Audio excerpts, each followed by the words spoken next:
भाई ऐसा लग रहा है कि इस बार तो एल्विश यादव का सिस्टम बुरा हैंग हो गया है। उनके जेल जाने की तैयारी भी हो सकती है और ये भी हो सकता है कि एल्विश का सिस्टम अब बंद पड़ जाए। जी हां, एल्विश यादव वो नाम जो कि अक्सर मुसीबतों में फंसता हुआ नजर आता है।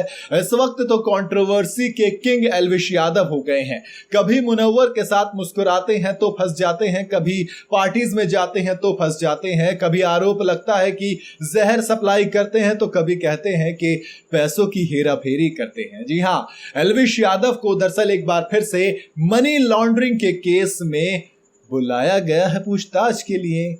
23 जुलाई याद है, 7 घंटे पूछताछ हुई थी एल्विश यादव से, 7 घंटे। उसके बाद क्या हुआ? उसके बाद उस पूछताछ के अंदर रिपोर्ट निकल के आई कि एल्विश यादव कई सवालों के जवाब देते हुए बच रहे थे। वो जवाब नहीं दे पा रहे थे और तभी पुलिस ने कहा कि हुस्न की ये अदा बेवजह तो नहीं, कुछ तो है जिसकी पर्देदारी है।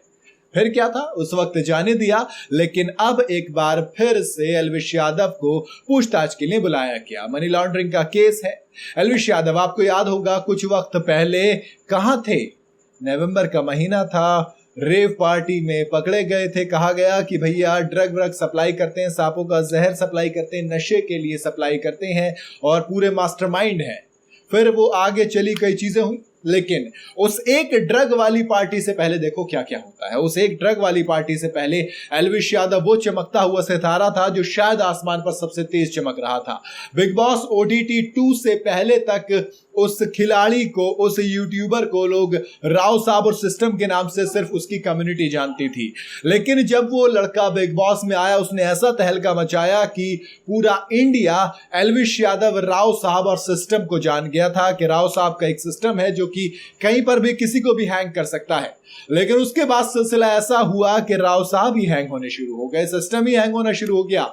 सबसे पहले वो रेव पार्टी वाला कांड होता है, फिर एक थप्पड़ वाला इंसिडेंट होता है जब एल्विश यादव एक रेस्टोरेंट में जाकर एक आदमी को थप्पड़ मार देते हैं। फिर वो मैक्सटन वाला कांड होता है, मैक्सटन के साथ लड़ाई होती है, फिर वो कंट्रोवर्सी होती है अलग। उसके बाद फिर अदनान शेख के साथ होती है, फैसू के साथ होती है झड़प। फिर अदनान शेख बिग बॉस के घर से बाहर आते हैं, तब फिर वो स्टेटमेंट देते हैं, तब बहसबाजी होती है, वो अलग चीज रही।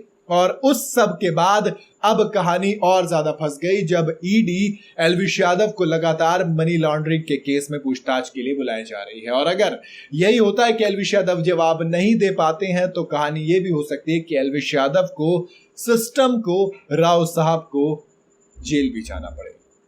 सोचो, वो सिस्टम जिसके साथ मुख्यमंत्री नजर आते हैं एक राज्य के, वो सिस्टम जिसके साथ ऑपोजिशन पार्टी के नेता सपोर्ट करते हैं, जिसको जब यादव सरनेम लगता है तो जरा कुछ पार्टी ऐसी हैं जो सिर्फ यादवों के नाम पर बनी हुई है, तो वो खुलकर सपोर्ट करते हैं एल्विश यादव को, चाहे पक्ष हो या विपक्ष हो। दोनों का समर्थन एल्विश यादव को था, लेकिन फिलहाल तो ऐसा लग रहा है कि दोनों ने ही अपनी रस्सी छोड़ दी और कहा कि भैया आप अपने रास्ते चलिए, अपना रास्ता अपने आप नापिए। आपको क्या लगता है, क्या एल्विश आर्मी, एल्विश सिस्टम राव साहब को बचा पाएगा या फिर इस बार एल्विश का सिस्टम हैंग हो जाएगा और वो जेल की हवा खाने जाएगा? क्या लगता है बताइएगा जरूर कमेंट के अंदर। वीडियो अगर आपको पसंद आई हो तो इसे लाइक और शेयर जरूर करें। जाते जाते चैनल को फॉलो और सब्सक्राइब जरूर करते जाइएगा।